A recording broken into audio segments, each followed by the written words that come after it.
All right. Good evening and welcome for the 100th time. Can't believe I'm saying this. We are live at the Below the Yellow Line podcast. I'm your host, Joe Landy Pavlon.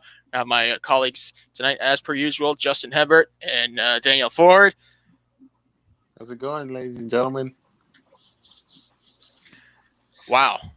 We have certainly come a long way from the fruits and labor of this YouTube channel when it came out in the end of March of 2019, as it was just some kind of experiment from a man named Will Richard, a.k.a. NASCAR_opinion. Go follow him on Twitter.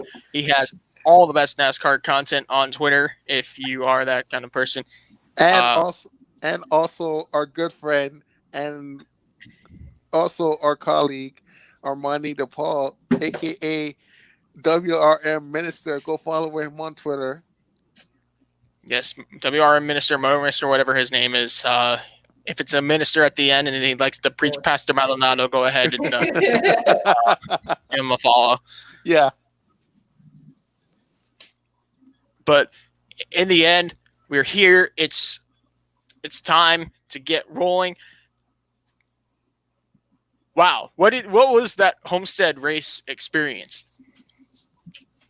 You know what? I want to say for the Xfinity Series, it's such heartbreak for Noah Gragson to have a good race that you feel that you've won, and all for it to get messed up by a back marker. You know what I mean? Right. It's heartbreaking, and I feel that for him. Yeah. But at the same time, it's also good for Myatt Snider to get a win. Yeah. On the Cup Series side now, I really wanted to see Tyler Reddick win at Homestead for his first Cup Series win. He's won here twice at Homestead in Xfinity, but William Byron was the better driver, and he got the job done. And thus he did. William Byron just put out an absolute clinic towards the end. And Justin, I want to hear your input on the strategy, and maybe not just the strategy, but the chemistry between William Byron and crew chief Rudy Fugle.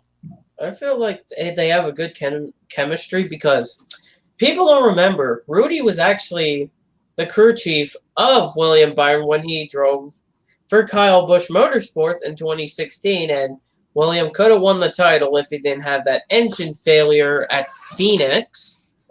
But the thing about they have a good chemistry. Compared last year, they had when Byron started, in 2018, they had him and who was his crew chief? I'm trying to. Darian Grubb. Darian Grubb. Casey Kane's crew chief from 2017. Yeah, they were struggling in 2019. Chad Knaus came on, but Chad Knaus helped turn things around, I think. Yeah, he helped turn around, but the thing was they were still lacking in some ways. Last year, William got his first win at Daytona, but that was more of he missed the wreck by barely. That's how we kind of got up there. This was a chance, But right. this time he led 102 laps, and he had a fast car. He was absolutely quick, Justin. Sorry to cut you out there, but. Maybe it was just the fact that William Byron has done so many laps on iRacing to put things into perspective here. William Byron, of course, is the most experienced driver on iRacing in the NASCAR Cup Series grid. He also has a truck series win at Homestead-Miami Speedway. Yes, that was with crew chief Rudy Fugle in the trucks from 2016. But what I really learned throughout this driver in the last few years is maturity. Maturity counts in the NASCAR Cup level. You're not racing for 200 laps in a short track here. You're racing 400 miles, 500 miles on a super speedway. Yeah, which is really tough. But the thing is, William had also a good car. Remember at the end, stage 2, remember Martin Truex Jr. and Denny Hamlin made contact, and William took the lead from that. He lost the lead, actually, on pit road. He lost the lead on that pit stop. No, he did. He lost the lead on that pit stop, fell back, came back to the front. Then there was the outer caution, but then he still was leading. But he just he had a good short run car. Even a long run car, he had a good car for that too. He just had a good car overall, and he pulled away. That 24 just was on rails at the end. All right, let's go ahead and check out the race results. So, as we mentioned, William Byron, who won Stage 2, led 102 laps, scored his second career victory. He started 31st on the grid. Let's not forget, that was an adventurous race for the 23-year-old driver out of Hendrick Motorsports. Talk about from worst to first. Yeah. That's a great way to put it, right? Tyler Reddick finished second, and I want to talk about Tyler Reddick here. He didn't lead any laps, but put on a great performance. Best career finish. Yeah, starting in the back, just like William Byron. Second time he finished a career best of second, which replicates the run he had at Texas in the spring race. We'll call it spring race, even though it was in the summer. It was a made-up race. Yeah, he finished second to his teammate Austin Dillon. Yeah. Different strategy here. Tyler Reddick was on his own. Yep, he ran out of laps. Yeah, but because he got up to second, but it's just the thing, he was so far behind. He was like 4 seconds behind. William just kept running faster and faster every lap. And at one point, Tyler Reddick was side by side with Mark Truex Jr. and Kyle Larson. That lost them some time too when they were battling. Right. That let Byron pull away. Yeah, that's what really helped William Byron win this race, because of the closing laps. It seemed like there were 3 cars in this fight for second between Tyler Reddick, Martin Truex Jr., and Kyle Larson, and none of those 3 drivers could seem to pull away from each other, of course, until Tyler Reddick did, and unfortunately it was just one too many laps late towards the end. Third place driver, we see a big turnaround here, Martin Truex Jr., 37 laps led, started 7th on the grid. Crew Chief James Small, the chemistry has built very well, I've noticed, in the first 3 races of the season. They've played the game of staying out of trouble, but also, sometimes you got when a team tries to stay out of trouble, usually the expense is positioning, aggression. You lose that aggression when you try to stay out of trouble too much. There's always a balance, you have to keep the aggression going, and I saw a lot of aggression from Martin Truex Jr. on Sunday. Yeah. That really makes me interested in what he's going to do this weekend, because Las Vegas is a great track for MTJ. He's won there twice. But what about the other guy? Kyle Larson finished 4th at a track that he was a favorite by many to win. Larson led 5 laps and started 17th and brought Hendrick Motorsports double top 5. 5th place, Kevin Harvick. Now, Kevin Harvick was up towards the front most of the day. Not most, actually. He was running 19th, actually, most of the day. He was around 14th to 19th. It's just at the beginning, he started up front, up there. He fell back until the final stage. That's when he climbed up. So most of the race, he was like 14th to 19th. He was middle of the pack. Until around 50 to go, he climbed out from 11th to be in the top 5. So, yeah, basically was running in the middle of the pack most of the day until at the end. That's when he climbed up through the pack. Yep. How about this? Well, let's talk about the 6th place driver, Michael McDowell. No, we're not talking about Michael McDowell having a hangover from the Daytona 500 miracle victory that we were here discussing about 2 weeks ago. No, this is for real. Michael McDowell has never had the stats like this in the first 3 races of his entire career. All 3 races, he's finished in the top 10. But you know what's more impressive with that? Michael McDowell only had 4 top 10s after the season last year. He has 3 after 3 races. That's really impressive for Michael McDowell in this 34 team. Oh, how mojo can do you. It's unbelievable how a driver like Michael McDowell, who's been in the series for so long, has used this Daytona 500 victory as means for momentum. But not just for McDowell, but for the team. Yeah. Bob Jenkins is invested in that 34 car. Yeah. It shows. Yeah. The results, how about some veterans? Ryan Newman, 7th place finish for Jack Roush's team. we're going to talk about Ross Fenway Racing a little bit later when we discuss the other car. Ryan Newman did a brilliant job in that 6, staying in the top 10 most of the race, even though he started 23rd, really just dashed to the front and never looked back.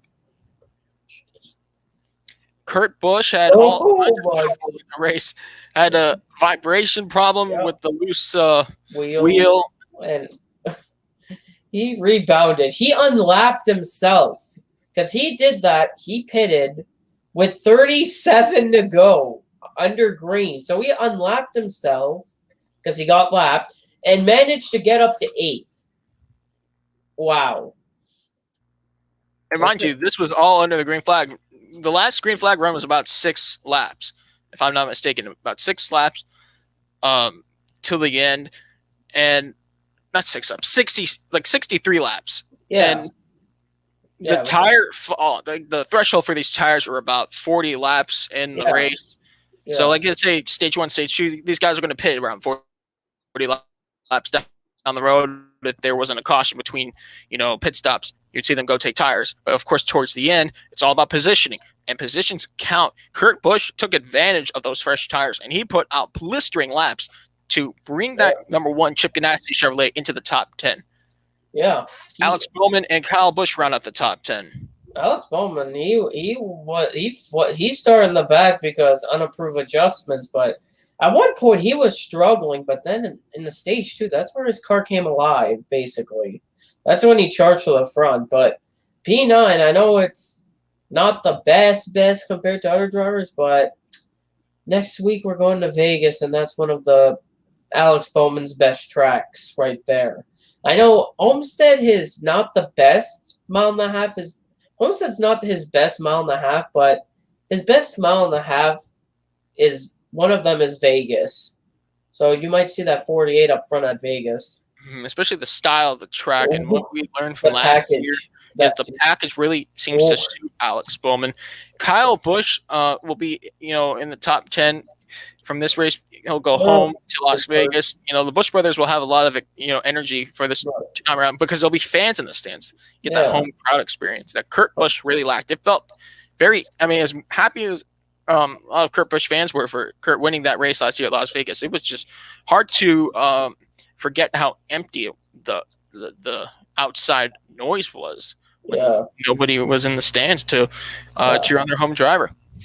Like, the thing about that people forget about Las Vegas, with this new package, the thing is, you need speed, obviously. You can't just show up with a ill-handling car. Last year, Alex Bowman, he was 4th. He got up to 2nd. If there was no caution, if Ross Chastain would have not brought out a caution, he would have passed Ryan Blaney because he was closing. He closed a couple tenths a lap. And he was not far behind he was 6/10 behind with 6 to go when the yellow came out. Yeah, Las Vegas will be interesting for other drivers. Yeah, let's go outside the top 10, take a look at the results. 11th place, Denny Hamlin. He drew pole, started from the back after an unapproved adjustment just hours before the green flag. And I don't think that team really ever recovered. I think it's so important to take advantage of being on the front row. And we might have seen a different outcome had, Hamlin's situation not into fruition the way it did. Chase Elliott led 4 laps. 14th place finish. Seen better runs for the defending champion. Daniel Suarez. How about Daniel Suarez for Team Trackhouse in 99? The team owned by Pitbull and Justin Marks. Top 15. P15. I think that's their best finish so far. Suarez led 1 lap in the race. He started 21st. Yeah, good run for that 99. I know people are like, oh, it's a fluke because some of the big guys did pit. Just saying, but it's still a good run for the 99 team. I know, it's basically an RCR car. Yeah, I know, but the team is new. Justin Marks, it's the first time him being a team owner. It's not like he's been an owner for years. No, it's his first time. This was like Pitbull's home race because honestly, I think it's from Miami. So but it was still a good run for that 99 car. Absolutely, no doubt about that. 16th place, Brad Keselowski. We'll discuss Shane Penske in a moment. Brad led 47 laps, started 7th in the race. we'll hold off on Team Penske for a moment because I want to discuss the 19th place finisher, Chris Buescher, who led stage 1 and 57 laps total. By Chris Buescher in his over 5-year career racing in the NASCAR's highest level. Yep. I think Roush made a statement. I mean, Jack Roush, I know that he's been part of the Ford factory program for pretty much ever since the dawn of the team in the 1980s when they raced sports cars before coming to NASCAR. Yeah. But Roush performance, I think, kicked in. The Ford team has something that Chevrolet and Toyota don't. And I'm not saying maybe Chevrolet is a little bit different, but Toyota for certain doesn't really have that same pressure within their drivers. And that is really the intra-manufacturer competition. You have Stewart-Haas Racing, Team Penske. Yeah. Powerhouses. That's 4 and 3. That's 7 drivers total. Yeah. Under the Ford banner for 2 different teams, and then add 8 and 9 from Roush Fenway Racing. Yeah, but the thing is, what about the Wood Brothers? That's basically a Penske car. Yeah, that would make you 10, and then throw in the privateers. Like from Motorsports, they don't always have factory support, but Michael McDowell is using all of it. I'm still wondering, when is Go Fast going to make their first start? 32's not ran a race yet. They're not on the entry list for Vegas, so don't know what's going on with Go Fast's 32 team. Well, Archie said Larson they're going to scale back. But they said but they haven't made a start yet. I'm shocked they haven't made like a start when there's only 38 entered. Another Ford team is the other Penske car, the part-time number 33 is going to still run some races. Not yet, but probably Coda would be a good example to see Cindric running that race in the 33, but we'll see where things go. And will it be Cindric in that car? There's still rumors around that Scott McLaughlin might be behind that car. We'll have to see. It doesn't look like that's going to be the case, but I know for sure that Austin's slated for some races. Yeah. He's supposed to be in the Cup Series next year anyway.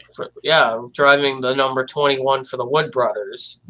But the thing about seeing if there will be another driver in the 33 for Penske, I feel like Scott McLaughlin just wants to focus on IndyCar this season because IndyCar is not the easiest sport. Really not, because he's moving that Scott McLaughlin's moving from a touring car, the Supercars, to an IndyCar, which is open wheel. That takes time to learn how the car drives and all that. I know he did some iRacing races, but iRacing versus real life, 2 different things. Yeah. I mean, in the end, it is still just a computer game. No matter how realistic iRacing is, it's just a computer game. Yeah. Okay, I gotta stop because I don't do iRacing. I do under 2003. I do the predecessor to iRacing. Okay, let me go back to the discussion. We were talking about Fords here. Unlike Chevrolet, now Chevrolet teams have to really worry within, I'd say, 3 programs. Usually, it's Hendrick Motorsports on top. And then we'll see a little bit of presence from Chip Ganassi Racing and Richard Childress Racing. Yeah. Maybe some Spire. I was about to say Starcom. They're miles behind. Yeah, they're one of the lowest Chevys, but you have Rickware Racing, but they're let's run a Chevrolet. It's like the 51 and 53 and the 15 were Chevys, and then Josh Bavilicki ran a Ford Mustang. It's 3 Chevys and a Ford. It's they swap the manufacturers. 1 week they could be a Chevy, the other week a Ford. It's they're going between Chevy and Ford, and sometimes they show with 2 Chevys. They don't have factory support. They don't need any obligations to worry about. Yeah, it's which is Chevy. There's couple there's some teams using RCR motors Spire. I don't know which team. Spire they revolve around. I know usually they run the RCR engine, but sometimes they run the Hendrick. But Hendrick runs Hendrick engines. JTG Doherty Racing runs Hendrick engines. Starcom uses the ECR engines, which is RCR engines, but the team is not fast. Quinn Houff, actually, a fun fact, BJ McLeod pitted on the second lap with issues. He still finished ahead of Quinn Houff, and Quinn Houff stayed on the track, which is like, how can you be that slow? And so it's kind of bad. He finished behind a car that had to pit on lap 2. And it's like, wow. Yeah. All right, with that out of the way, let's continue down the running order. So Chris Buescher put on a great, interesting performance in stage 1. Now, strategy got the best of him. He wasn't around to finish the way he started in this race.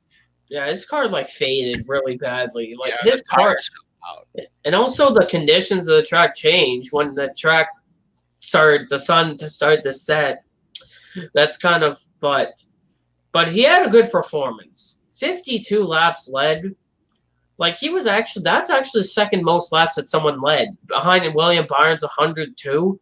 Buescher led the second most laps, which is really impressive for that 17 team. Absolutely.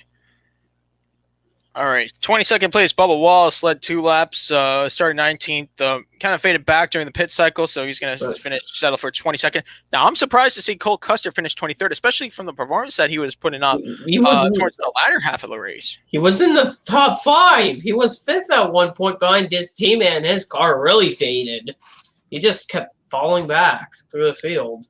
Similar to what happened to his teammate Eric Almirola in the winning parts of the race as well. And Chase Briscoe was just really still a rookie. He was racing like a rookie. You can't really blame Chase Briscoe. But he did Almirola and Custer had issues. I almost said Buster instead of I wanted to say Briscoe. Briscoe had issues. He got damaged and fell 2 laps down. But Custer, his car just faded. Almirola got into an accident. He basically pulled an Allgaier, thinking he was clear of Ryan Blaney, and no, he was not clear. It's basically what Allgaier did to Riley Herbst. And when Allgaier was not clear of Herbst, it's the same situation. When Almirola thought he was clear of Ryan Blaney, and no, that did not work out at all. No. All right, 25th place, Joey Logano. Now we're going to discuss the Team Penske situation. Logano led 12 laps, started second in the race, had a very good car to win, and during the final green flag run of the race, so it was about the final 63 laps of the race. From that portion to the end, around 30-something laps to go, Joey Logano and Brad Keselowski were ordered by the engineer to pit for Team Penske, and thus they did. Brad Keselowski and Joey Logano never recovered at all. In fact, both drivers were out of the any kind of contention for the top 10. But at least Brad recovered to get 16, but Logano 25th. He was not even close to where Brad was. His car struggled at the end, I can tell you that. He couldn't catch Brad. Mm-hmm. They were on better tires, and he was struggling on his better tires than Brad. Yeah, I think tire strategy was a factor. You can push hard towards the end, but at the same time, pushing hard means that the tires wear faster. Yeah, and also with Homestead, I know they haven't repaved Homestead in a while. A thing that happens at these bumpy surfaces, like Atlanta and Auto Club, which happened at Auto Club last year, cording. The tires start cording, like you see treads of.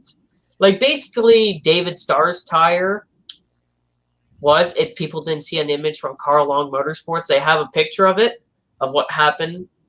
The tire started cording. If you push too hard, the tire started doing that. Yeah. Just very unfortunate for both the Penske guys, and we'll debrief a little bit more about the Gragson situation in just a few moments. Let's go down the running order. Ryan Blaney was in an accident with Eric Almirola. He never recovered, settling for 29th place. And out of the race in 37th was James Davison, who started 29th in the race. 37th? 37th he finished, James. Oh, yeah. I forgot there was only 38. Yeah. But also blew Let's go ahead and take a look at the standings here. So after 3 races, Denny Hamlin continues his championship lead, but with 20 points over Kevin Harvick. Joey Logano is utilizing those stage points to stay in the top 5 in points, 31 points. Michael McDowell, fourth place, hanging in there. Yeah, he actually climbed. He was 6th, so he gained 2 spots. But the person that dropped, Chase Elliott, dropped to 5th in points. Then Kurt Busch, 6th place. Then Christopher Bell, Kyle Larson's in 8th.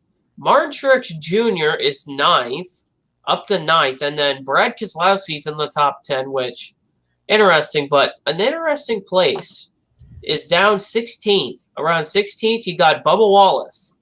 Alex Bowman is 2 points behind, climbed up from 23rd. He's up there. Kyle Busch, who was 27th in points, is up to 17th. Then you got Stenhouse and Newman right behind. But any big guys in the back? Matt Benedetto is the worst of them. 34th. He has less points than James Davison. And James Davison has 2 starts. DiBenedetto had 3. And Matt DiBenedetto has not been present for any of this stage paying results. Yeah, and he has 0 top 10s. He's not got a driver who has a question mark next to his Ryan for next year. Yeesh. This is not the start you want to have. And let's not forget Ryan Blaney is 24th in the standings, and Ryan Blaney standings that ain't good. Eric Almirola 26th in the points. But still, then again, we are 3 races in. These positions will fluctuate as time progresses. Oh my! I just realized the rookies are 25th, 29th in points. Briscoe's 25th, which I get, he's a rookie. Then you got Alfredo's P29. So it's literally they're in the back, but I feel like after some races, Briscoe's going to get used to this Cup car because the Cup cars are different than Xfinity. But Vegas, he might do better because he had damage at Homestead. That's what took him out of a good finish. He had damage and fell 2 laps down. But if he could keep the car clean at Las Vegas, it'll really help him. Matt DiBenedetto finished 2nd at Las Vegas last year. Let's not forget. Yeah, he wants a good finish. I think he finished 2nd in both the races at Vegas. Yeah, he did. Yeah, but that's good. But the thing is, but he's going to be in the back. Yeah, especially without practice, no qualifying or anything. But not just that. It's how the qualifying set with 50% your race result, 25% your fast lap, and 25% your owner points. And DiBenedetto was not up there, so that's not going to help him with because he finished Matt DiBenedetto finished in the 28th position. So, and he's 34th in points. Yeah, so he's going to be in the back. He just has to make sure he keeps the car clean and try some strategies. If he can't get up front with speed, just try to do a strategy to try to get track position. All right, let's turn the clock back to Saturday here for the NASCAR Xfinity Series race at Homestead-Miami Speedway for 250 miles. So, yes, Justin, you were correct last week. They didn't go back to 300 miles. No, they decided to do 250, which wasn't that bad. It was only 33 laps less, but it wasn't an interesting. The race did not end under regulation. We had 2 overtimes, and you'll figure out why. It was an interesting race. Yeah, and we've seen it all. I think the Xfinity Series has a lot of parity, but let's check it out. Myatt Snider, who's part of the development program for Richard Childress Racing, it's his second full-time season in the NASCAR Xfinity Series, picks up his first career win, leading just the final 5 laps of the race. From the 10th spot off the starting grid, Myatt Snider, career best finish, his first win. Well done, holding off Brandon Jones, who led 6 laps. Brandon Jones started 4th in the race. Well, you'll figure out why Brandon Jones got 2nd. You'll figure out why. That is true. I will discuss that right now. Tyler Reddick, who physically crossed the line 2nd, was DQ'd, disqualified by the NASCAR officials after his car was too high. Ride height, yeah, as Justin said. In post-race tech inspection, failing inspection in that regard resulted in his position being relinquished. Oh, come on, Driedger, really? Okay, 1-0 Hurricanes. They just got over Driedger. I'm shocked Bobrovsky was not. I'm shocked they didn't put Bobrovsky because Sergei Bobrovsky. He's a Vezina Trophy winner, but doesn't really play like it ever since he stepped foot in South Florida as a Florida Panther. But then again, I mean, the Carolina Hurricanes have some good defense too. Yeah, hey, we should open a YouTube channel called World Hockey and continue this discussion. All right, I was talking about Daniel Hemrick. Yes, Daniel Hemrick. Jacobs Racing had a very good.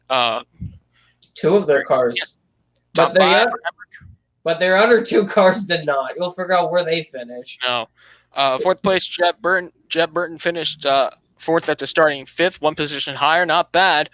Austin Cindric, who my god, won stage 2, led 63 laps from pole position. Oh my god, Cindric, top 5 finish. Justin Haley, who led 5 laps in this event, finished 6th. Brett Moffitt, a 7th place effort for Our Motorsports. He was up there for 6 laps leading. Jeremy Clements and Josh Berry round out your top 10. Josh Berry was an interesting case during the race. You'll figure out what happened to him. Riley Herbst, the 11th place finish for the Stewart Haas Racing Biaggi Domestic driver. JJ Yeley, how about JJ Yeley? An impressive 12th place run. Michael Annette, 13th. AJ Allmendinger, who won stage 1, led 45 laps in the Colleague Racing number 16 Chevrolet, but AJ had problems in the second to last restart, sending his car sideways and into a 14th place finish. Yeah. Let me see what else we have here. Santino Ferrucci, P30, in his debut racing stock cars, the former open wheel driver who raced in Formula 2 and IndyCar, made his debut in the NASCAR world, finishing 30th after starting 21st. He kept the car off the wall for the most part, but hey, the goal in this one was to learn and bring it back in one piece, but to gain experience. Who, Ferrucci? But Ferrucci actually did hit the wall at one point. He had to pit. That's why he fell many laps. But he still brought. Hey, the only thing I noticed, Ferrucci actually got more points in his first start in a stock car than Decker did in her first Xfinity start, which is kind of sad. Decker got 1 point in total. Ferrucci got 7. So Ferrucci did decent. At one point, Ferrucci was 16th. He was in top 15 to 20 range. What happened last week? A driver debut won. So let's forget about what happened that time around. But yeah, well done for Santino Ferrucci. Welcome to NASCAR. 33rd place, oh boy. Noah Gragson had the car to beat in the closing laps of the race, made contact with the lap car. David Starr blew a tire entering between turns 1 and 2. That's exactly where Gragson was sitting. Oh my god. Time to react for Noah Gragson. His car hit the back end of David Starr and busted the radiator. Yeah. Gragson out of the race. Noah led 34 laps, and it was an absolutely frustrating result for the Las Vegas driver. Yeah, but the thing about, really sucked, but that's what happens sometimes in racing. Lap cars could blow tires. Even if they're not front runner, I know that people are going to say, only we see front runners blow tires. I'm like, back markers can still blow. Nobody gets immune from these problems on the racetrack. No, it's not. That's always how racing will be. Yeah, and people are still trying to blame David Starr. That's the problem. I feel bad for David Starr because David Starr was putting on a very impressive race. He was 12. He was on P12 on the lead lap for Carl Long in a Toyota. I know he was in a Toyota Supra, but they don't get factory support. Sometimes they're a Ford, sometimes there's a Toyota, sometimes they're a Chevy. Yeah, but really impressive run until that happened. But that really sucked for David Starr running P12 when that happened. And Noah Gragson, who was leading. That was good on the running order. Colby Howard led 3 laps, retired out of the race on lap 109, finishing 36. Ty Dillon and Justin Allgaier are also retired. Justin Allgaier in a crash. Ty Dillon had a radiator failure. Harrison Burton led After lap 70, he was out of the race with an engine failure. And 20th place, as we mentioned, Tyler Reddick disqualified for failing post-race inspection, excluded from the race results, putting him to 40th place. Like we said, Reddick was actually giving a good challenge to Myatt Snider towards the end. He was. So I think Myatt Snider did exactly what he needed to do, whether or not Reddick got DQ'd. Yeah. Myatt Snider did a really job, and of course the Panther skull gets waved off. But the thing about, I wanted to talk about the David Starr situation more. Yeah. Go ahead. About David Starr. Noah Gragson, he was just leading, just doing his thing, heading towards 2 to go. It was 3 laps to go. The 9 turns in the corner, the 13 on the bottom, because he had a right front going down. He hit the wall. And Gragson was running against the wall. Gragson had no time to react and hit Starr, which is okay. It happens. Racing happens. But the thing that got me mad was his post-race interview. That was unprofessional. Really, he called David Starr a word that I don't want to say. And then I think it was this morning, Carl Long's social media page took exception for that and had some words about Noah Gragson. Yeah. Gragson entitled and just, different things. And you have to understand what the dynamics of motorsport really is. Some drivers have it easy. Some drivers immediately get put in top equipment and race for the win. And, have enough funding where they don't have to worry about equipment as much as, let's say, Carl Long's team does. Week in and week out, they don't know how much money they can spend the next week, or if they can bring a car the next week, or for sometimes if they can run the full race. Carl Long's team has been a long-time start and park team. And we talked about start and park teams when Michael McDowell won the Daytona 500. And it's a hard feeling to intentionally leave the race to preserve your car and get some last place cash. Yeah. Then again, this is what some of these teams have to do. David Starr has been in a position to start and park for some time. And Carl Long put David Starr in a position where he could run the full race. And he got to start a great car. And for Noah Gragson to bash them, it really did hit them, But another thing that Gragson, a thing about Gragson, which he just does these things. He complains kind of sometimes. But do you know what else got me mad? Eric Easted posted on Twitter about David Starr blowing a tire. Gragson didn't blow a tire. Gragson tried to say he got loose. For me, a car getting loose, you see them wiggle. When a car goes straight up the track, that's a right front going down. That tire went down. And then it could have happened to anybody, and it could have happened from anybody to anybody. It doesn't matter. Like, another thing that was also, about that, Carl Long Motorsports, which that's their Facebook page, they posted a picture. It was the right front on the 13, and it was shredded. Absolutely shredded. You can't tell me that wasn't a flat tire. Yeah, because it was shredded. It was not like you saw the other tires, the left front, left rear, and right rear tires, but I've never seen. Yeah, but you saw just like David Starr's. Yeah, that tire was shredded, so that right front went down. When you have a right front, you can't slow down in time to not hit the wall. Right front, your car goes straight to the wall. That's what with any driver, even the best. Kyle Busch, if he has a right front down, he's going to go straight up the track. It's just a helpless feeling. Yeah. So, let's take a look at the NASCAR Xfinity Series points after 3 races. 3 races down. We have many more to go. It is Austin Cindric. He extends that points lead. It's up to 147 now, nearly 30 points, a 29-point advantage over Myatt Snider, who climbs up to second in the standings, 1 point above Daniel Hemrick. Daniel Hemrick 30 back, the leader. Jeff Burton, 4th place, minus 41. 5th place, Brandon Jones, minus 54. Justin Haley, 6th place, minus 57. Harrison Burton, 7th place in points, minus 58. Jeremy Clements, minus 60. with 87 points. Brandon Brown, 75 points, minus 72. And AJ Allmendinger cracks the top 10 with that Stage 1 win, gaining up to 70 championship points, minus 77 from the points leader.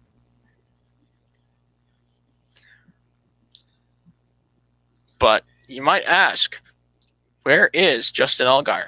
26. Nope. Top 25 finish at all this year. No. Still searching for that first one. Yeah, he's struggling. But another person that's not doing that good in points, Noah Gragson. He's 27th in points. There's so many things. Like, if people are wondering, where's the highest placed junior motorsports car in points? Michael Annett is 17.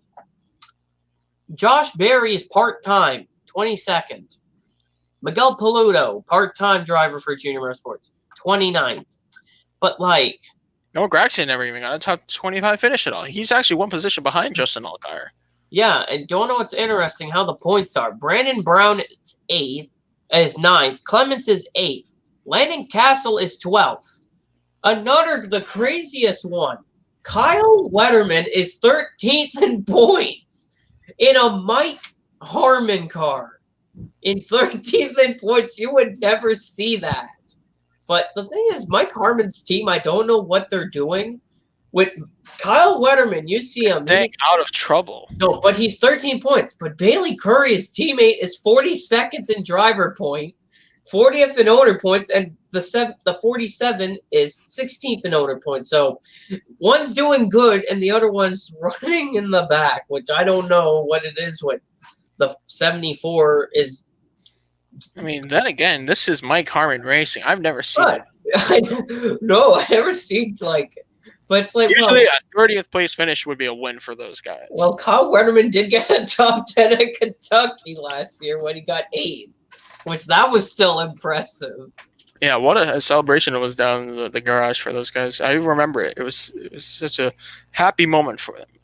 Yeah, you couldn't help but be happy for them. Yeah. All right, so that's done with.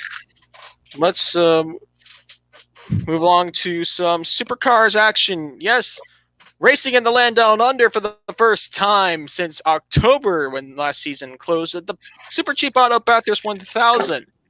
This time around, we're back for the first time in 25 years. We have the Mount Panorama 500 at the Mount Panorama circuit in Bathurst, New South Wales, for rounds 1 and 2 of the 12-week 31-race Repco Australian V8 Supercars Championship. And it all came down to a champion taking the tone because, hey, we lost the defending champion. Scott Mclaughlin is gone. He's in the States. He's going to race IndyCar. No more, no 4-time champion for now. But then again, we have the 2016 champion of Shane Van Gisbergen, a fellow Kiwi to Scott Mclaughlin. Yep. Doing something that I haven't really noticed Shane done during the Scott McLaughlin dominance era. Well, it usually seemed like Jamie Whincup would be the better driver. But the thing is, Scott McLaughlin was barely challenged sometimes. Scott McLaughlin just pulled away, winning races left and right. He made it look easy. Yeah, but Shane had a good weekend. He ended up really winning. And maybe the momentum from winning that Bathurst 1000 last year and doing it for Holden in their last active year as an active brand. I mean, yes, Holden's still in the sport, but they're no longer factory supported. And next year, all the Holden teams will move to Chevrolet with the Camaro ZL1LE. Yep. For the considered Gen 3 supercar. SVG did a brilliant job. Let's talk about race 1, though. Race 1, we had new faces, new places. Get used to seeing these drivers at different teams. Shane Van Gisbergen led 30 of the 40 laps from third place off the starting spot, off the starting grid to win for Triple Eight. And it was the 41st career win and the 118th career podium for Shane Van Gisbergen in race 1 of the Mount Panorama 500. Chas Mustard, who won the Bathurst 1000 in 2014, finished second after leading 2 laps, driving the Waukesha Andretti United Mobile One Appliances Online Holden Commodore. Third place, Will Davison. Now, this is Will Davison's return race to Dick Johnson Racing. He last drove for DJR Arn Park in 2008. Yes, from 2006 to 2008, Will Davison drove for DJR. Yeah. For going. Yep. He basically replaced McLaughlin in the 17, which he got a podium out of it. Very good podium, yeah. Started 5th, his 58th career podium, mind you. Very impressive for the Davison. Alex Davison has no ride. He probably will be in the Bathurst 1000, most likely. Depending on James. I don't think James will race in Australia unless the restrictions ease. Well, I don't know, but we know James Davison, he's focusing on NASCAR right now. That's the only thing he's focusing on. Yeah. Running for Rick Ware Racing. Okay, let's move down the list. Mark Winterbottom, how about Frosty getting a 4th place finish for Team 18 in the Irwin Tools Holden? Yeah. Bryce Fullwood, not a bad run for the Waukesha Andretti United Mobile One Holden. Fullwood started 12th from the race. Jack LeBrock for Tickford Racing now. Jack LeBrock has a lot of momentum from last year carrying over. In the truck assist Ford Mustang, LeBrock brought the Tickford Racing car home in 6th. Jamie Whincup, after leading 1 lap, started 7th, finished 7th for the Triple Eight veteran. Yes, this is the final full-time season for Jamie Whincup. He is chasing 8 one more time. His 8th potential Supercar championship could be this year, and this is the last time that J-Dub will run. Yeah. He'll take a management position next year for Triple Eight. Yeah. Rounding out the top 10, James Courtney, the 2010 champion, and David Reynolds, the 2017 winner of the Bathurst 1000. Yes, this is David Reynolds' debut with Kelly Grove Racing and the Penrite Oil livery. Yes, so he brings Penrite over from Erebus to Kelly Grove Racing. Exactly. Yep. Todd Hazelwood for Brad Jones and Holden. So move down the running order. Speaking of new faces, new places, 11th place, Brodie Kostucki, his debut with Erebus Motorsport, 11th place finish after starting 8th. Jan Goddard started 18th, finished 12th. 13th place, Jake Kostucki. How about Jake Kostucki? Career best finish for Jake, driving for Matt Stone and Holden. Yep. He improved 10 spots from the starting grid, 23rd, 13th, and 40 laps. Wow. Fabian Coulthard for Team Sydney with Techno Motorsport debut. 14th finish for Fabian Coulthard. Andre Heingartner, 15th after starting 14th. And then this is the real story. Cam Waters, who picked up his 4th career pole almost after a year after last year, his 3rd career pole was the Bathurst 1000. Yep. Followed up with his 4th career pole in race 1 of the Mount Panorama 500. Unfortunately, a problem with the 6th team in Tickford Racing that brought the Monster Energy Ford into the garage area, finishing 6 laps down, last running car on the track. Yep.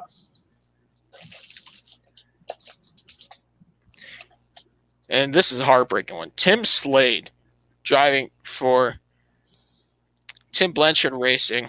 These two go a long way, man. In other forms of racing. This cool drive Ford was factory supported. Tim Slade started 2nd and was running in a podium position until his crash on lap 35. He smashed that guardrail going down the hill, which is easy to do in Mount Panorama, and fell out of the race. And you could everyone could know right away just by seeing the camera footage pointing at Tim Slade. He wanted to do it with nobody. It was very sad. Running down the order, Gary Jacobson for Team Sydney by Techno, out of the race with a power steering failure on lap 22.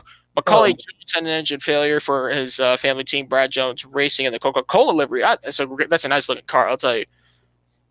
And Anton De Pasquale, who running in the top 3, bringing out the only safety car of race, crashing out. Yeah, which people were wondering about Anton De Pasquale. He actually ran another number.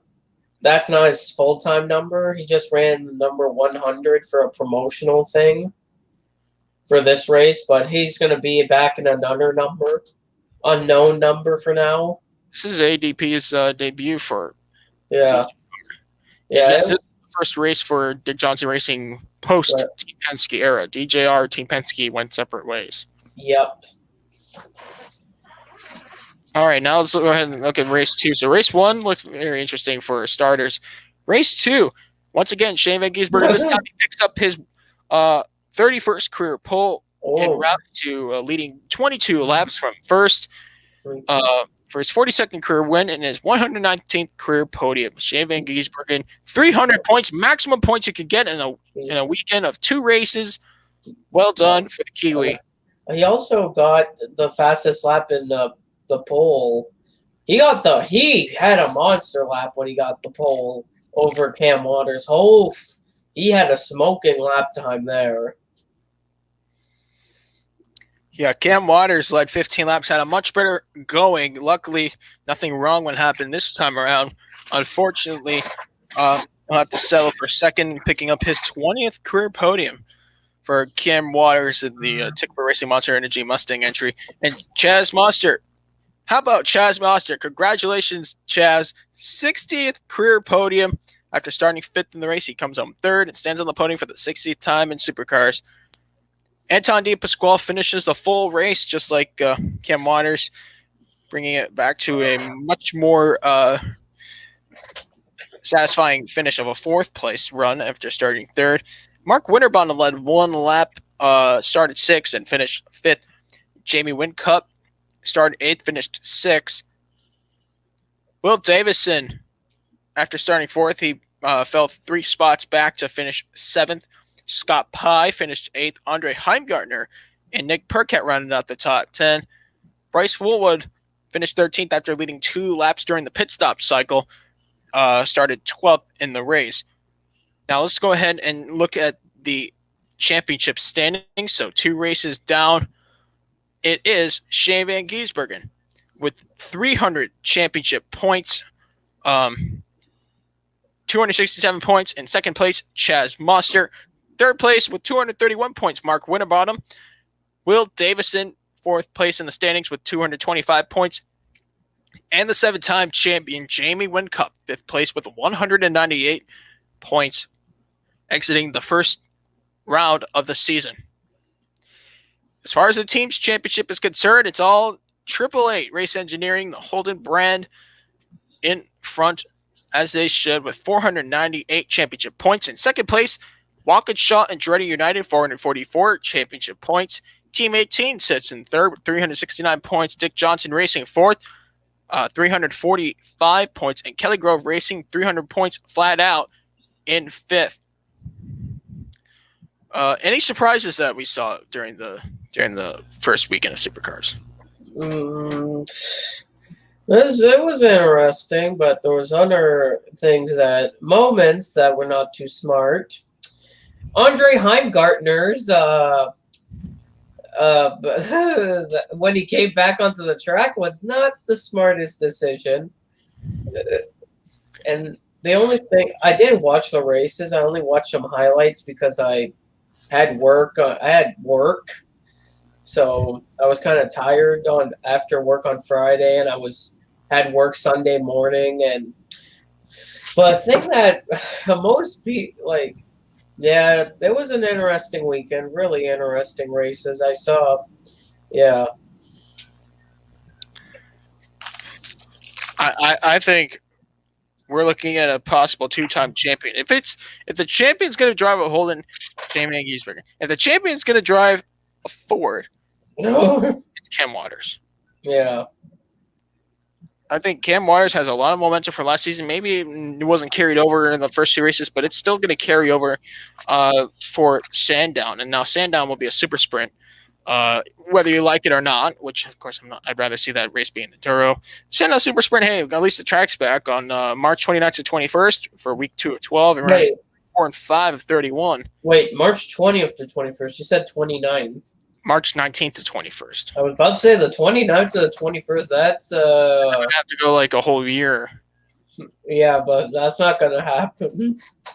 A whole year of races there. People would get annoyed a little bit. Yeah. I think the incentive to push harder is even greater with the departure of Scott Mclaughlin. With that said, we have the door open wide once again, just like when Marcus Ambrose left Supercars in the mid-2000s to go to NASCAR. Yeah. The door open, really, for Jamie Whincup to start performing and Mark Skaife to get back in full force. But then again, this is like, watching Peter Brock scale back from full-time racing. I guess, all things come to an end. All good things and bad things come to an end. And I know Scott McLaughlin, he was, I saw him, he was tweeting all the time just saying, hey, from Florida or wherever he's probably in Florida testing at Sebring or Barber Motorsports Park where IndyCar's done testing. But yeah, I'm just glad to see Scott McLaughlin like the State's 3-time champion. He is scheduled to race in the Bathurst 1000 for DJR if feasible. Now, of course, we still have time to consider, but then again, time doesn't wait for anybody. Yeah, he's going to be driving alongside Will Davison in his old car, basically, in the 17. All right, so that's done. Let's move along and discuss some Formula E. No. All right, we'll discuss the Diriyah E Prix held in Riyadh, Saudi Arabia for the first 2 races of the 2021 ABB FIA World Championship. Yes, year 7 of Formula E is finally considered a world championship. Yeah. Which, there was 2 races, race 1 and race 2. Race 1 was not, I was saying, shocking. It was actually not Saturday, Sunday. It was Friday and Saturday. I think it's Arab calendar. The weekends are on Fridays and Saturdays. Because I remember the Dubai 24 Hours in the Asia Moss Series had racing on Friday. But it was a good, race 1 was interesting. Race 2 at the end was a little bit chaotic. Yeah, chaotic at the end. But race 1, there was some moments that were bad, but some good moments in the race. All right, let's go ahead and discuss race 1. So, if you're familiar with Formula E racing, the top 10 drivers receive championship points. However, the fastest in one's group stage in the points-paying position receive an extra point. I think it's 3 points. Yeah. And then 1 point for pole position. Yep. Now, if you are in a points-paying position and you have the fastest lap, you receive 1 bonus point there as well. Now, these count big time in the championship. We've seen how close these title fights go to the end in Formula E. Yeah. For the past few years, I think we have a lot of interesting drivers here. Nick DeVries, F2 champion from 2019. Yep. Picked up his first career win for the Mercedes-Benz EQ Formula E team. Yeah, but the thing about him, there's something with Dutch drivers this week. He was fastest in both practices, fastest in the qualifying, in the group qualifying, then fastest in Super Pole, which that's their pole qualifying, and he won. And he led every lap. He led all 32 laps, which was really impressive.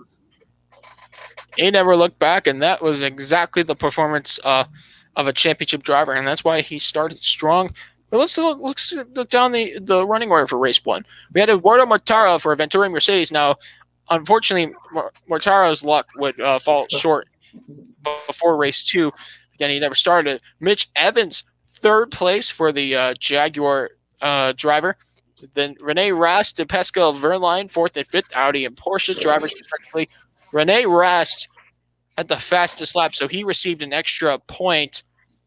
Yep. Pascal Wehrlein for Porsche, not a bad run for him. He started second in this race. Ollie Rowland, sixth place for the E-Dom Nissan team. Alexander Sims for Mahindra. Mahindra. I always get the name wrong. Mahindra Racing, yeah, that team. Yes. Alexander Sims, seventh place. Stoffel Van Dorn, the Belgian driver, eighth place in the championship. Lucas de Grassi for Audi, ninth. And Oliver Turvey rounded out the top 10 for NIO. 3 FE team. So Ollie Turvey, yeah, I like what I see from him. Yeah, and that team, if people don't remember that team, they struggled last year. Absolutely. But this year, they've improved. I could tell they've improved things. Especially in race 2. You'll figure out how they improved in race 2. Yeah. Some drivers that did not finish in the points paying positions from race 1 included the reigning champion Antonio Felix da Costa for DS Chita, Jake Dennis for the Andretti BMW I, Sebastian Buemi, Norman Nato, and his French countryman Jean-Eric Vergne. Oh my! Andre Latour, the Porsche driver, Robin Fringe, the other Dutch driver in the grid, and the Virgin Audi. How about Tom Blomqvist, Nick Cassidy in his debut, Sergio Sete Camara, and his Dragon Penske counterpart Nico Mueller. No points for each of them. And the 3 retirements, Max Millen-Gunther for Andretti BMW crashed out on lap 23. Sam Bird had collision damage that took him out of the run.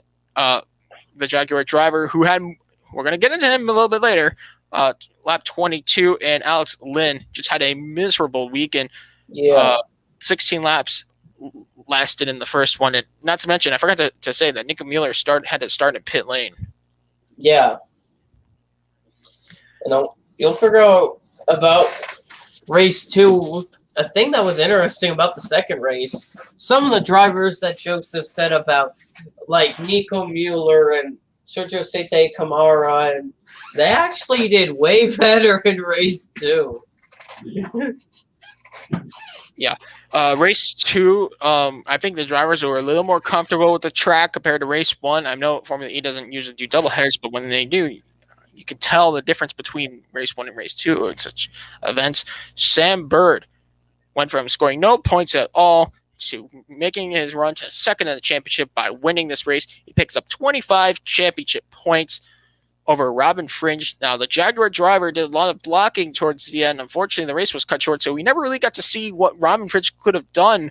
But what Robin did was pick up points. He got the pole position bonus point and 3 points for being fastest in the group stage. Antonio Felix da Costa, the reigning champion, finished in third, claiming 15 points. Sergio Sete Camara and his Dragon Penske teammate, Nico Mueller, fourth and fifth. Great points for them in the team's championship. Oliver Turvey, sixth place for the NIO team. Great turnaround for Ollie Turvey, and especially for the NIO 333 FE team. Ollie Rowland, seventh place. Rowland double points weekend for the Nissan E-Dom program. What? Double points? Yeah, what I mean by double points is he was in the points in race 1 and race 2. I know it's not so familiar saying it. Because I was about to say, Buemi did not finish the race. No, he didn't finish the race at all in his car. Yes, 8th place, Lucas de Grassi, the Audi driver, and 9th place, Nick DeVries didn't have the best qualifying efforts, but he managed to get some extra points by setting the fastest lap. And Pascal Wehrlein picked up the last point. Yep. Falling short of the points include Andre Latour once again. Jean-Eric Verne fell short for the second race in a row. Yep. Stoffel Van Dorn, Nick Cassidy, Alexander Sims, Norman Nato, Rene Rast, Tom Blomqvist. Sebastian Buemi. First DNF. Yes. First, the retirements include Sebastian Buemi, Maxim Gunter, Mitch Evans, Alex Lynn were all involved in a crash on lap 26. James Dennis was in a crash of his own on lap 16, and Eduardo Mataro, due to injuries, could not start the race. Yeah, because his car was not ready yet anyway. If people don't remember what happened to Mortara, at the end of practice, they usually do this like brake test, like they test their brakes into the first corner.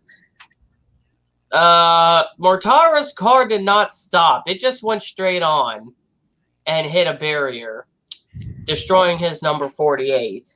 And because of that, the FIA put an investigation on the Mercedes cars. The reason, Rocket Venturi Racing's cars is basically a Mercedes car. It's basically supplied by the Mercedes. So they put both Mercedes and the Venturi cars couldn't qualify. All four of them had to start in the back. Yeah, and that was very, very detrimental, especially in terms of Nick DeVries going for that back-to-back effort. Yeah, but another thing, people wondering what happened to Alex Lynn. This was not the broadcast. This was never caught on the broadcast, but I found a video. A CCTV camera caught Mitch Evans squeeze Lynn into the wall, but that ended up kicking the car over, and that's why then later in the video you just see Marshall's caught the 94 sliding upside down into the runoff. Yeah. Which was a scary incident. Absolutely scary. And luckily, the medics were there in time. Yeah. And our latest report from Sunday is that Alex Lynn was checked and released from the hospital after being listed in stable condition. Very good news. Yeah. It has been a very tough weekend for all the teams, especially knowing about the surrounding area. It hasn't been all so well. Then again, this goes along with the path of Formula One hosting a Grand Prix in this country. These discussions will carry on as the months continue. I think the Saudi Arabia Grand Prix is supposed to be held in late November this year. Yeah, it's supposed to be November. Yeah, late November, which is a few months from now. You should go ahead and check out our friends at the Grid Network. I think it was the Grid Network did a video about racing in a country like Saudi Arabia. So you can go ahead and check it out and see for yourself as the clock of time continues to count on between now and November. We'll see what the FIA has to say about it. But in terms of the on-track racing, great product. If you're a Formula E fan, it's worth the watch. The races are so competitive. The teams have tons of passion, and these drivers are pro level. Yeah, because Saudi Arabia, sorry to cut you off. Saudi Arabia is actually not in November, December 5th. Oh, December 5th. Yeah, the week before Abu Dhabi, 2 weeks after Australia, which Australia was moved to November. That's why Bahrain is the starting of the start of the season. If people were wondering about the other sport, F1, well, they're testing this year's not at Barcelona, it's at Bahrain between the 12th to the 14th.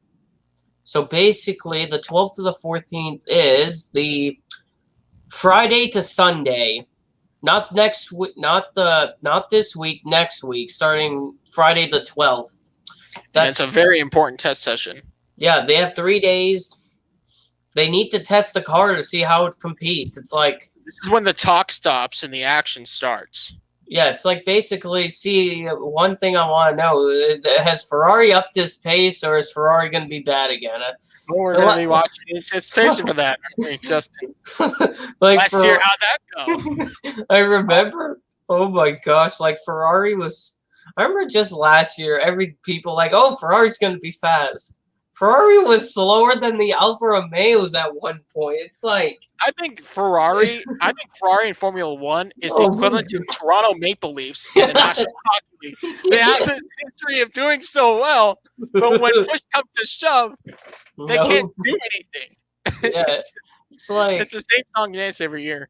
Yeah, it's like Ferrari thinks they have a chance. It's like, but Mercedes is like, no. They're also like the Dallas Cowboys of Formula One. Yeah, but the thing is that people are going to try for F1 and try to. I wonder, the next car for Mercedes, is it going to be better? I don't know. Mercedes might bring something better. Oh yeah, well Mercedes. Tom Brady's if you think about it. Well, the W11 was fast. What about the W12? If the W12 is any faster, the teams are going to be like, "Oh, Mercedes is gone again." Yeah, George Russell's just going to keep knocking on that door. We'll have to see if Hamilton goes out, or see if Bottas goes out. Yeah, Valtteri has 1 year on his contract. Valtteri, I think, is the game of musical chairs in Mercedes. Yeah, like Valtteri's like, yeah. The thing about it is like nobody's like people said, oh, Valtteri's going to pressure him every year after every year, and it doesn't happen. Maybe for the first 3 races. Yeah, there's like, oh, Valtteri's going to challenge Hamilton for a title. No, it's not happening yet. Hamilton's always pulled away from the other Mercedes and the rest of the field. He's like, goodbye. I think Bottas, I hope if he leaves F1, he should race sports cars or something. Or even maybe he might be racing rally. Think about his background. Yeah. And also, another thing that I've realized, there's only been one driver at Mercedes. Like, in all of Hamilton racing at Mercedes, the only driver that challenged him was Rosberg. Oh, of course. Because Valtteri's not challenged him too much. It's like, Valtteri finished over 100 points behind Lewis, and Lewis missed the race, too. Lewis had the title on lock before Lewis had it on lock way before. Hopefully my quality isn't going down. I think it is. Yeah, I kind of noticing it after. Yeah, I kind of noticed. So if something happens, yeah. Okay, let's talk about the ARC East Series. Yeah, they had a race at Pensacola's 5 Flag Speedway in Pensacola, Florida. It was a very interesting one. The protege of Joe Gibbs Racing, a 16-year-old driver, Sammy Smith, won after leading 145 laps more than any other driver in this 13-car race. He's on the pole, too. From pole position, that was his first win in the East Series, holding off Mesa Diaz. Third place was Taylor Gray. Now, Taylor Gray led 53 of the 200 laps. Started second. How about Roger Carruth, finishing fourth at the starting third, driving for Rev Racing. Joey East rounded out the top 5. Parker Retzlaff, 6. 7th place last car on the lead lap was Max Gutierrez, the winner of the New Smyrna Beach 175. Stephanie Moyer for the Annie Hillenberg team in her ARCA East debut finished 8th. 12 laps down, mind you, there was only 13 cars at the start of the race. Daniel Dye, first retirement, led 2 laps, finished 9th out after lap 183, a radiator problem. Richard Garvey rounded up the top 10 on lap 178. He completed the race. And then the rest of retirements, Carson Kvapil, 11th place, the son of Travis Kvapil, the 2003 NASCAR Truck Series champion. Dick Doheny and Wayne Peterson rounded up the field. 12th and 13th, just 2 starting parts. Well, there were supposed to be 15, but Brad Smith withdrew, and don't laugh at this name, people. Of course, you're going to have to say this name. Zachary Tinkle, driving for Thomas Oakley. They withdrew their number 22 entry. Yeah, that team withdrew. So only 13. I know people are like, "Oh, it's a low field," but it's ARCA. But we had 20 cars in the first race. Yeah, But the thing is, the winner only gets $3,500. That's why the purses are not high. That's why not many entered. Yeah, that's why not many entered. Ian Perez 48 on the chat. How's it going, Ian Perez? All right. Let's go ahead. Give him a subscribe and post some great content. Yeah. It's a Florida boy. Is my quality going out? Then I think we need to speed this podcast up so that it ends before it ends me. Yeah, I kind of noticed in your bar. Do you see me? Or No, I see you now. The bar is in the background. Yeah. I'm like a mime, you know. You can hear me, you can't see me. Yeah. I'm John Cena. All right. We only have NASCAR this week, and Justin. NASCAR Sin City for all three series, round 4 of 36 in the Cup Series, about 400 miles in Las Vegas. The Pennzoil 400. I believe Samstown 300. Is it some other sponsor? No. It's for the Xfinity Series, the Allsco 300. Allsco 300. Allsco likes to sponsor racetracks. Like, they sponsor almost every track almost. And then people are wondering, Truck Series? The Bucked Up 200. So Joe Graf Jr. sponsoring the truck race.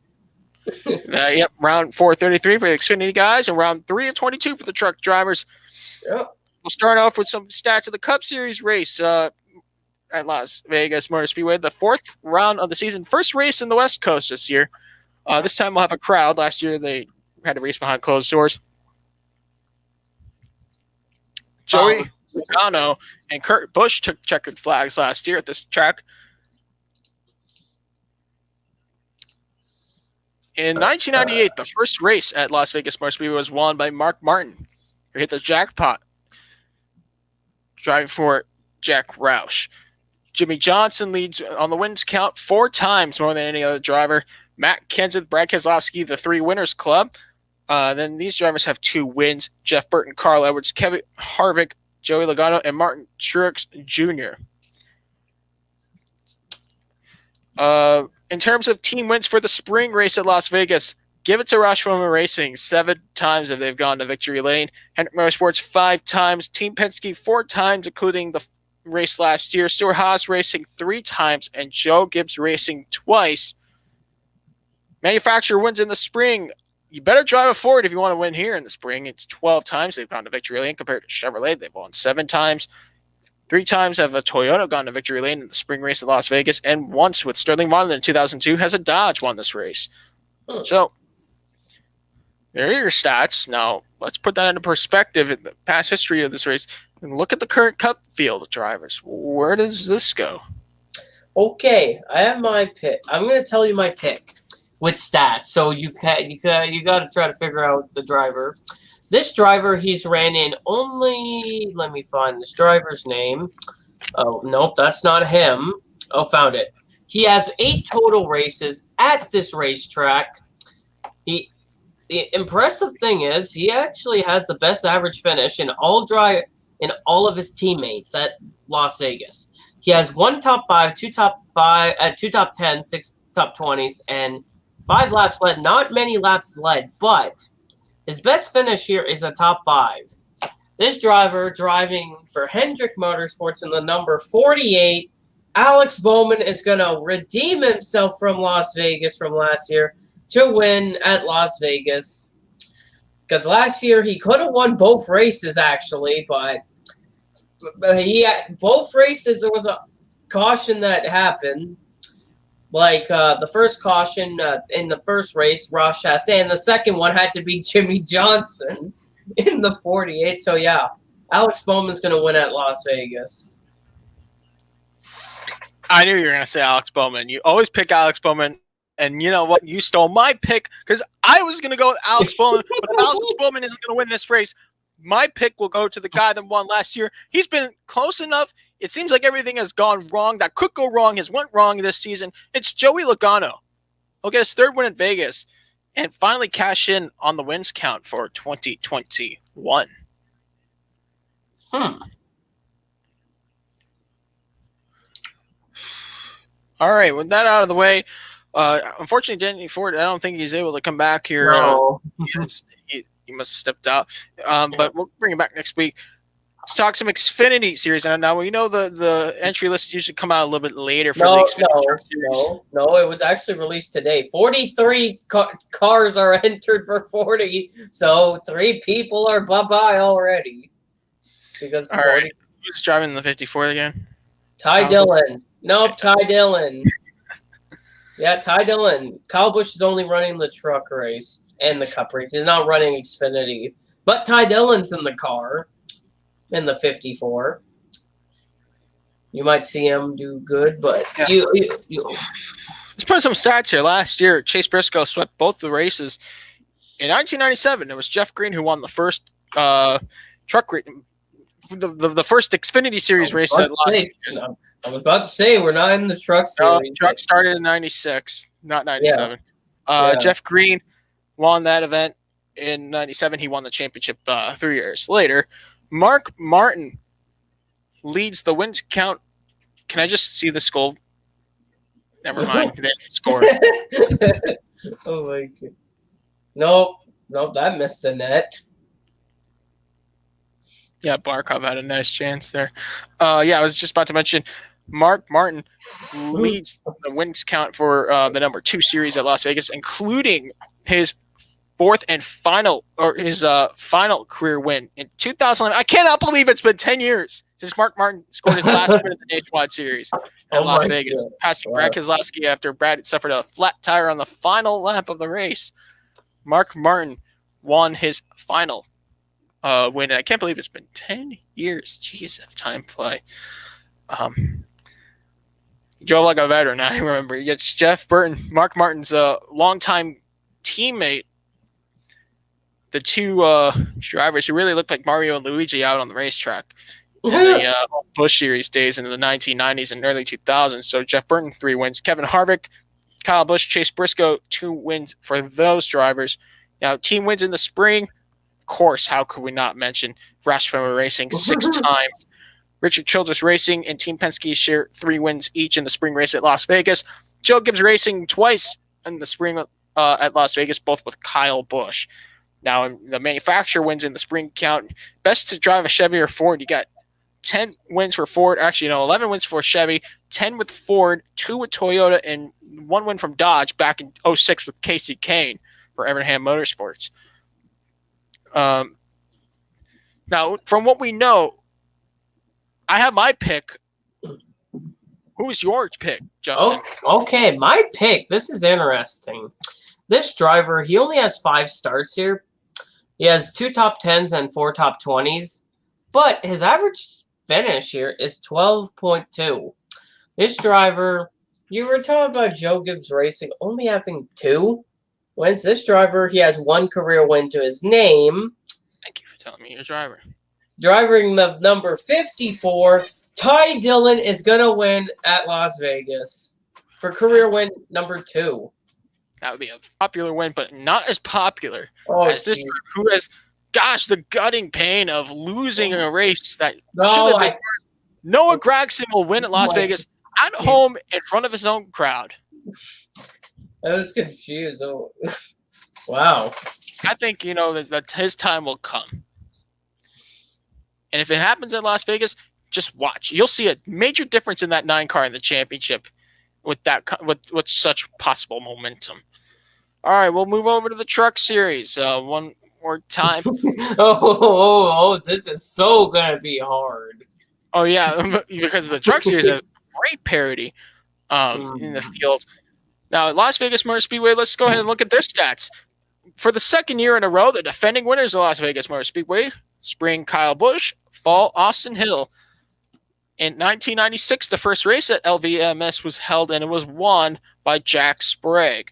Kyle Busch leads the wins count at his home track. He'll be in the race this weekend, 3 wins, and then 3 drivers with 2 wins, including Jack Sprague, Mike Skinner, and Austin Hill. So Austin Hill's got, if you think about it, he's in a club with some elite drivers there. Team wins in the spring. Kyle Busch Motorsports 4 times. Roush Fenway Racing 3 times. Hendrick Motorsports, Bill Davis Racing, and Thorsport Racing share 2 wins in the trucks at the spring in Las Vegas, Nevada. Now, in the manufacturers count, best to drive a Chevy or Toyota. They share the most wins for manufacturers at the spring at Las Vegas with 9 wins each. Kyle tied that number last year. Ford, 4 wins at Las Vegas, and formerly Dodge back in the sport. They brought 2 wins to the table as well. So where do you see this going, Justin? Okay, my pick, this driver, the thing that's interesting, I thought he had way more starts in the trucks than this. He only has 4 total starts at Vegas in the trucks at this track. But this driver, I'll tell you his stats. You'll probably guess who it is by just me telling the stat. Go ahead, Justin. In 4 starts, 3 wins, 3 top 5s, and 4 top 10s. An average finish at 3.0. Driving the 51. Kyle Busch is going to win at Las Vegas. I knew you were going to say it was Kyle Busch. It's shocked that he's only ran 4 truck starts. The beans. His only non-top 5 was him driving for Roush in 2001. The other finishes are for his own team, 2018, 2019, and 2020, which those finishes are all a win. He has 3 wins and 4 starts here in the trucks, which is just impressive. And then again, it's his home track. Kyle Busch might win. I know it sounds very cliche in the truck series, but I don't know. There's a driver in that 16 truck who went I know. He won it twice, and he can get his 3rd win and tie Kyle Busch in the all-time wins list at Las Vegas Motor Speedway. And that is Austin Hill. He's competing for a championship, and there's a lot at stake for him. Yeah, and he's not doing that good in the points right now. He really needs a good finish to get him up there in points again.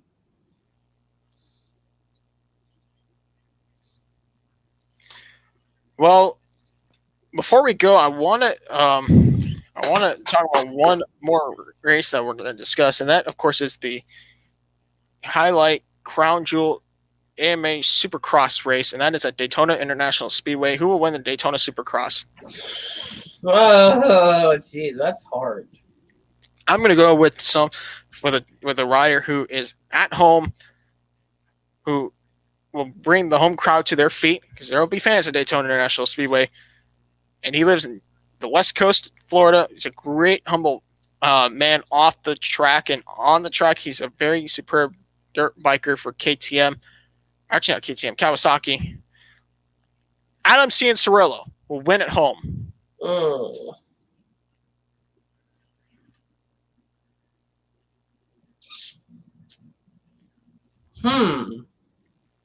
I think I picked my driver. I think. Driver? We're talking about... Rider. I made a mistake too, don't worry. I'm just checking. Okay, I figured out who I'm picking for my pick. This driver.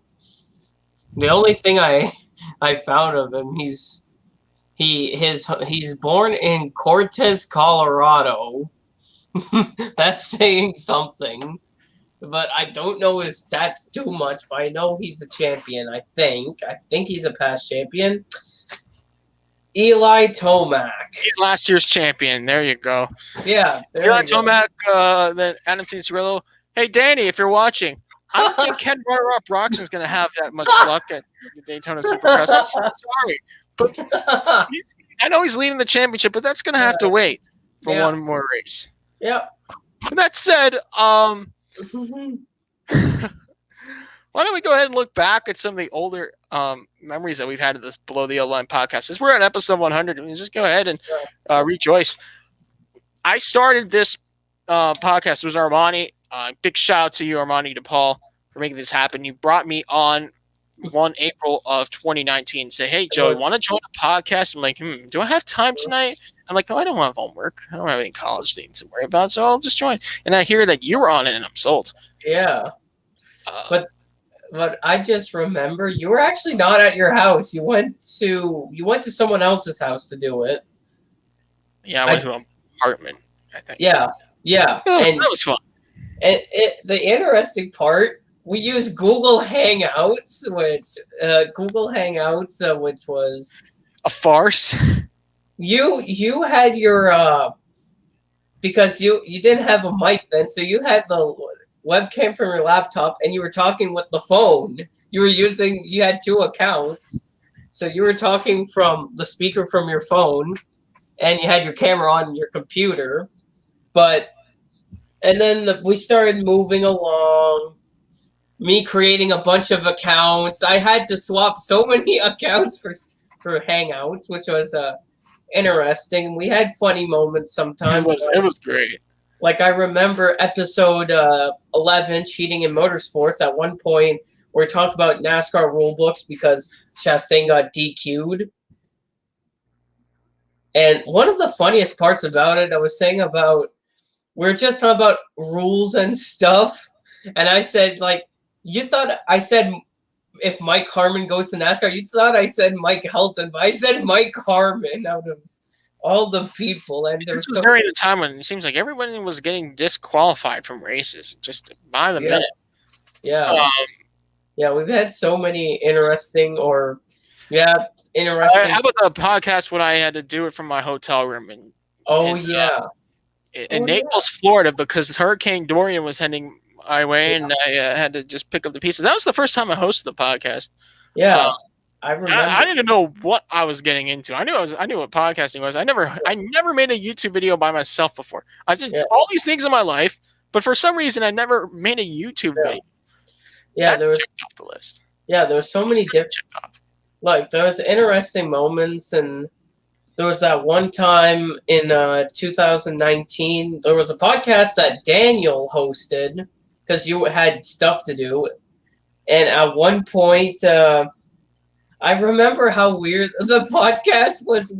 For some reason, during the podcast, we kind of named it the Cringy Podcast because it was so like all over the place. Because I remember when he was explaining about John Hunter, like Daniel was explaining John Hunter Nemechek's first Cup start at Texas, and you actually were typing in the chat that you heard John Hama Nemechek,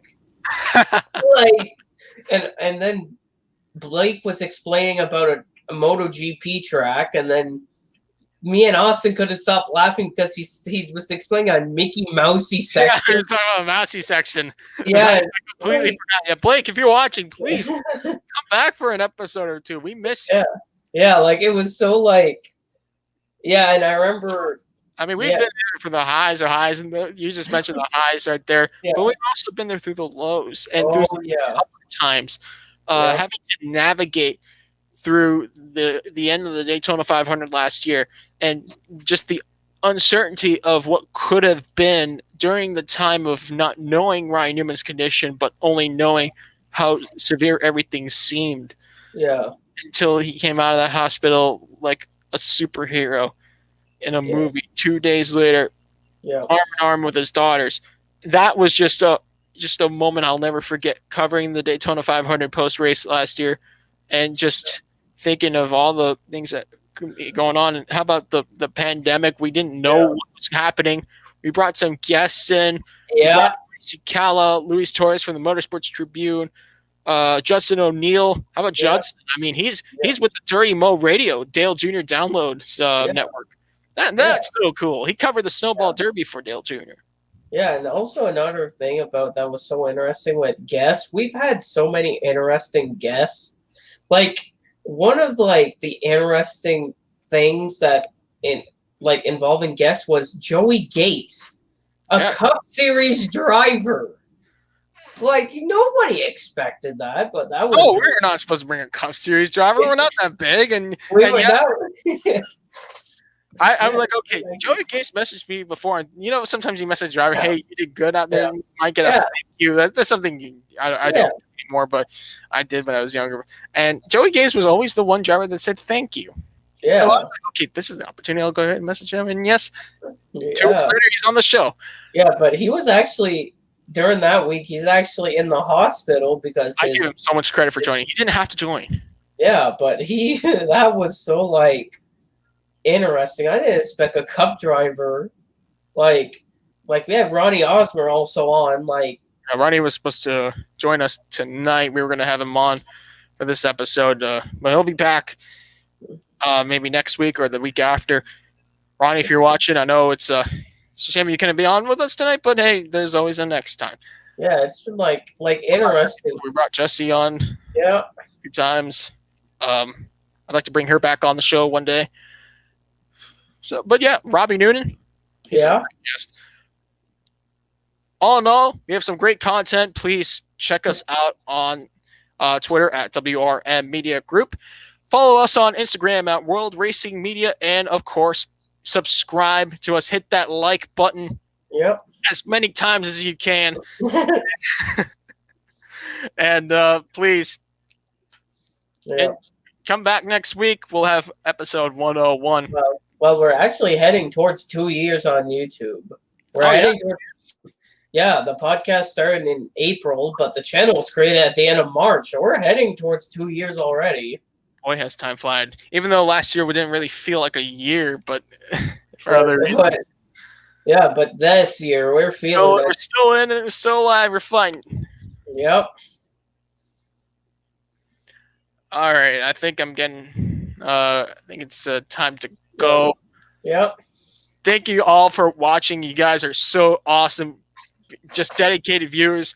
We have grown the subscriber count. Please share this video, like, subscribe, and for more motorsports content, please follow our social media. For my partners Daniel Ford and Justin Hebert, I'm Joe Landy Pavlon signing off.